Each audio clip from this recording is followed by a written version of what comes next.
အမရေဟွာလေဒီနားမှာလေအမဟွာလေမမြတ်တော့ရင်ဘယ်လဲသိလားမမြင့်ဟုတ်ကဲ့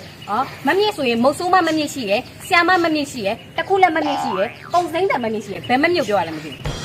မမြတ်တရားအဲ့လိုတော့များလားဟိုများတာဗောရှင်ဒါတော့900အောင်နဲ့မမြင့်ကြံသေးရနော်အော်ဒါတော့900ကျောင်းနဲ့မမြတ်ကြံသေးတယ်ဟုတ်တယ်အော်မမြတ်တရားအများကြီးပဲဗျာဘယ်မမြတ်မှမသိဘူးဖြစ်နေတာဟိုရှင်ကလည်းမသိဖုန်းဆက်ပြီးလှမ်းမိကြည့်လိုက်ပါလားဖုန်းဆက်တာစက်ပိတ်ထားလို့ဟုတ်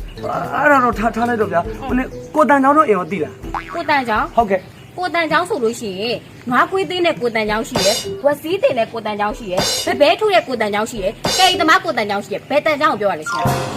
တန်ကျောင်းလည်းအဲ့လိုတော့များလားဟိုများတာဗောရှင်အော်ဒါတော့အရက်သမားကိုတန်ကျောင်းမပါသေးဘူးနော်အရက်သမားတန်ကျောင်းကြံသေးတယ်ကြံသေးတယ်အော်မဟုတ်တန်ကျောင်းနဲ့လည်းများတာဗျာဟိုရှင်ကလည်းမသိဖုန်းဆက်ပြီးလှမ်းမေးကြည့်လိုက်လို့ဖုန်းဆက်တာမကင်လို့ဟိုအဲ့ဒါထားလိုက်တော့ဗျာဟိုနောက်ပြီးတော့လေဟိုတော်တော်လေနက်ကတော့လေတတ်စော်ထူလို့ရင်ဘယ်လဲပြီလား။အော်ဒါတော့ကျမလည်းမသိတော့ဘူးရှင်။ကျမကိုကြောက်တာမေးကြည့်လိုက်တော့။ဟုတ်ကဲ့။သူတို့ခေါ်ပြီးပါလားဗျာနော်။ခေါ်ပြီးပါခဏတော့။ဟိုယောက်ျားရေခဏတော့လာပါအောင်ဒီမှာ။လာရယောက်ျား။ကဲ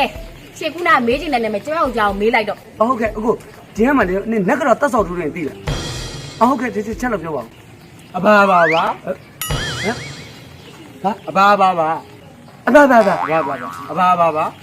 အဘာဘာဘာဘာဘာမဟုတ်လေအခု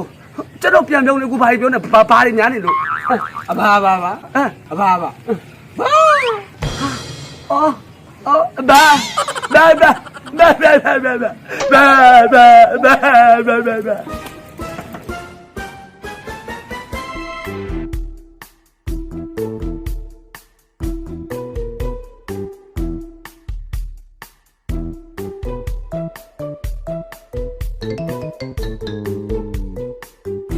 မိုင်းဟုတ်ကဲ့ဟိုဘာကိစ္စရှိလို့လဲမသိဘူးရှင်ဟောပစ္စည်းမှတော့လာပို့ပေးရခင်ဗျာဟုတ်ပစ္စည်းမှာရယ်ဟိုကျမပစ္စည်းမမအောင်ရှင်ဟမ်မှားတယ်မဒီက B865 လေဟိုဒီကမှာလားလေအင်တာနက်တော့ဟုတ်တယ်ကျမတော့ပစ္စည်းမမအောင်ဟိုဒါပဲပစ္စည်းလေးပြကြည့်ပါလားဟုတ်ကဲ့မတို့မှလည်းပစ္စည်းကအမဒီမဲ့ဒါလေအလေးအဲ့ဘာလဲမသိဘူးလေရှင်မသိလို့မရမလားရှင်ယူတာမဟုတ်လားဟုတ်ကျွန်တော်ယူတာတော့ဟုတ်တယ်လေဒါပေမဲ့ဒါလည်းကျွန်တော်မှလာမဟုတ်လေအမတို့မှတော့လာပို့ပေးတာလေရှင်ကဘာလာပြနေမှမသိဘူးရှင်ကလည်းဒါဟိုကြံသေးတယ်ဒီတစ်ခုတည်းမဟုတ်ဘူးပြဒါပေမဲ့ဒီမဲ့